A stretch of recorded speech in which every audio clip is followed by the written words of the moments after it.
1 Samuel, chapitre 2, verset 8. De la poussière, dirais-tu le pauvre. De la poussière, Dieu retire le pauvre, quel que soit le niveau de ta famille, le rang social qu'ils occupent, là où ils vivent, les conditions dans lesquelles ils vivent, la misère, la pauvreté extrême de la famille dans laquelle tu es né. La Bible dit que Dieu est capable de te retirer de là. Du fumier, il élève l'indigent.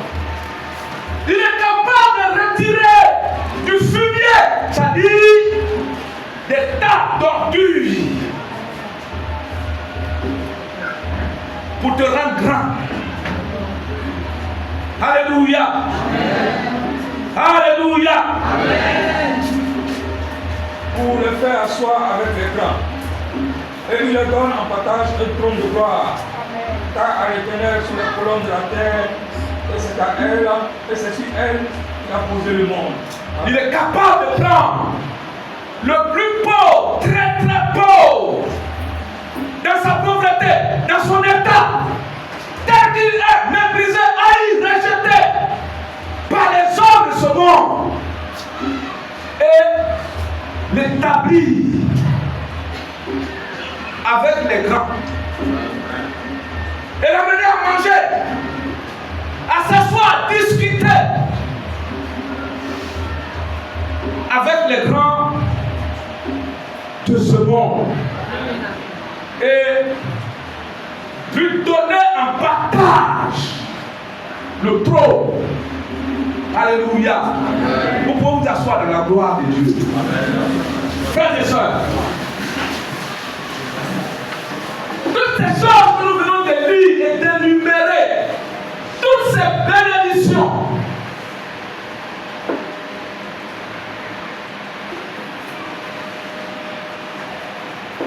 ne sont pas dites pour vous flatter. Ce ne sont pas des paroles en l'air. Mais ce sont des réalités.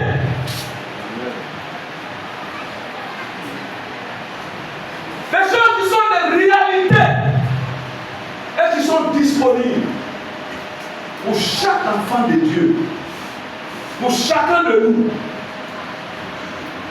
et qui peut s'accomplir particulièrement dans ta vie. Alléluia. Alléluia. Mais il y a un prix à payer.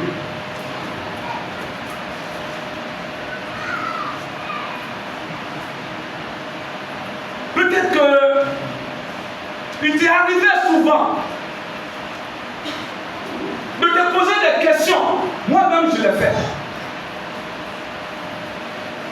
J'ai été amené à poser des questions.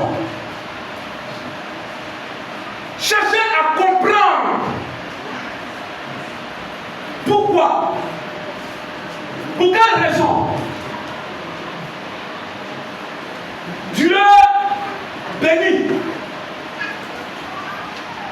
Et à la réalité, des hommes, des femmes que Dieu, par sa propre main, bénit, élève, rend puissant pour sa gloire et pour manifester sa puissance. Alléluia. Des hommes que Dieu, par sa propre main, a élevés à partir de rien. Nous avons des multiples témoignages dans la Bible, et même qui continuent encore de nos jours. Alléluia. Alléluia. Amen. Alors la question que je me suis posée était de savoir, mais qui sont ces hommes-là